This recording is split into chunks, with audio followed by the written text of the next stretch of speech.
எல்லாருக்கும் வணக்கம். இன்றைக்கி நம்ம சுபீஸ் குக்கிங் சேனலில் பன்னீர் பூரி எப்படி பண்ணுறதுன்னு தான் பார்க்க போகிறோம். யூஸ்வலாக ரொட்டீனாக நம்ம செய்கிற பூரியை விட இதை மாதிரி ஒன் டைம் பண்ணி சாப்பிட்டோம்னா சூப்பர்பாக இருக்கும். டேஸ்ட்டு நார்மல் பூரி மாதிரியே தான் இருக்கும் பார்க்குறதுக்கு. ஆனால் அதில் பன்னீர் போட்டிருக்கோன்னே யாருக்குமே தெரியாது. அவ்வளோ எக்ஸலண்ட்டாக இருந்து டேஸ்ட்டு. கண்டிப்பாக ட்ரை பண்ணி பாருங்கள் ஒரு நாள். வாங்க எப்படி பண்ணுறதுன்னு பார்க்கலாம்.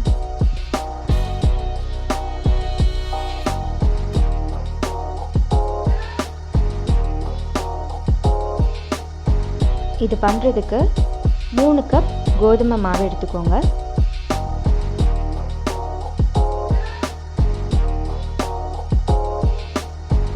கூடவே 1 டேபிள் ஸ்பூன் ரவை சேர்த்துக்கோங்க.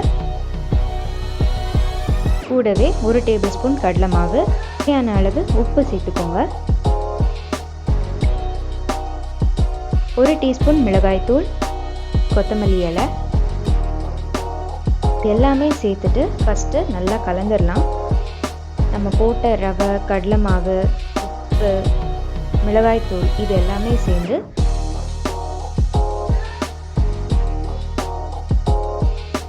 பைண்ட் ஆகணும். அதுக்கேற்ற மாதிரி நல்லா கலந்து விட்டுக்கோங்க. இதில் பன்னீர் எடுத்துக்கோங்க. அதை ஒரு கிரேட்டரில் துருவி அதில் சேர்த்துக்கோங்க. எவ்வளோ பன்னீர் வேணுமோ அது உங்களோட இஷ்டம்தான்.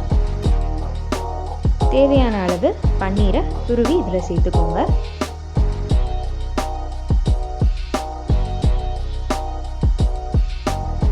இப்போ பன்னீர் நல்லா துருவி அதில் சேர்த்தாச்சு.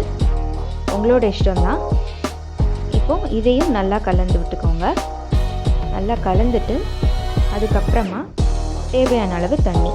எனக்கு 3 கப் கோதுமை மாவுக்கு கரெக்டாக 1 கப் தண்ணி சரியாக இருந்தது. நல்லா கலந்துட்டுக்கோங்க. பூரி மாவு பதத்துக்கு பிசைஞ்சு வச்சுக்கோங்க. இந்த மாதிரி நல்லா பிசைஞ்சிக்கோங்க. கடைசியாக கொஞ்சமாக ஆயில் தடவி நல்லா பிசைஞ்சிக்கோங்க.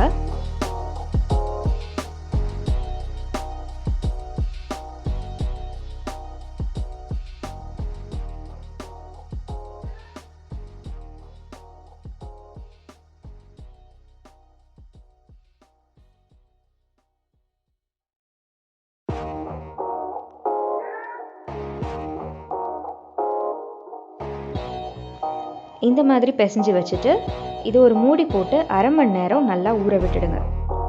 உங்களுக்கு எவ்வளோ டைம் கிடைக்குதோ அவ்வளோ நேரம் ஊறினா போதும்.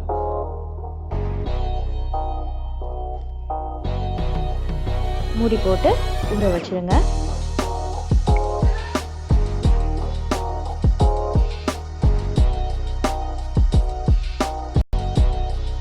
அரை மணி நேரம் கழித்து திருப்பியும் ஒரு வாட்டி நல்லா பிசைஞ்சு விடுங்க மாவை.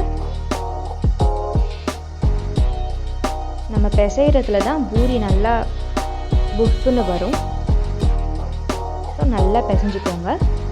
பிசைஞ்சிட்டு அவ்வளோ மாவையும் குட்டி குட்டி உருண்டைகளாக உருட்டி வச்சுக்கோங்க, நம்ம பூரிக்கு போடுற மாதிரி.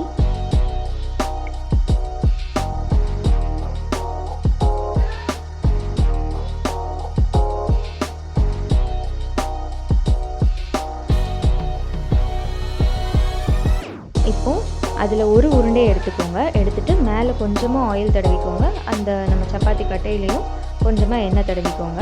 தடவிக்கிட்டு ரொம்ப மெல்லிசாகவும் இல்லாமல் ரொம்ப திக்காகவும் இல்லாமல் ஒரு மீடியம் இதில் நல்லா திரட்டிக்கோங்க.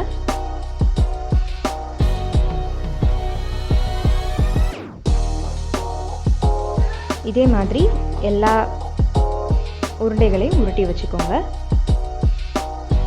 சைடில் நல்லா ஆயிலையும் ஹீட் பண்ணி வச்சுக்கோங்க.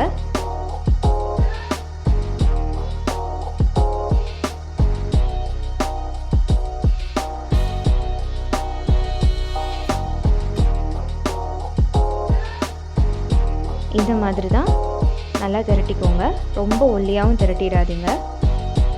சூடாக இருக்குது, நல்லா சூடாக இருக்கணும் எண்ணெய். அப்போ தான் நல்லா பொங்கி வரும். இப்போ ஒரு பூரியாக போட்டு நல்லா பொரிச்சு எடுத்துருங்க. நல்லா புஃப்னு வறுத்து பாருங்கள். அந்த போட்ட உடனே கொஞ்சமாக ஆயில் அதுக்கு மேலே போட்டிங்கன்னா நல்லா அப்படி புஃப்னு வரும். இது மாதிரி எல்லா பூரியும் போட்டு ரெடியாக எடுத்துக்கோங்க. பாருங்கள், சூப்பராக இருக்குது. இது மாதிரி எல்லாத்தையும் பண்ணி ரெடியாக எடுத்து வச்சுக்கோங்க.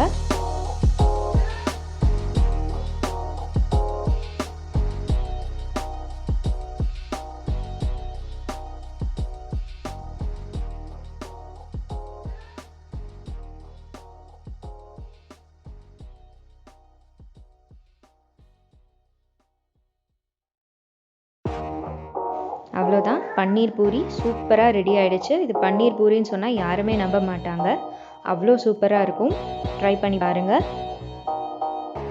இந்த வீடியோ உங்களுக்கு பிடிச்சிருந்தா மறக்காமல் சுபேஸ் குக்கிங் சேனலுக்கு சப்ஸ்கிரைப் பண்ணுங்கள். நன்றி.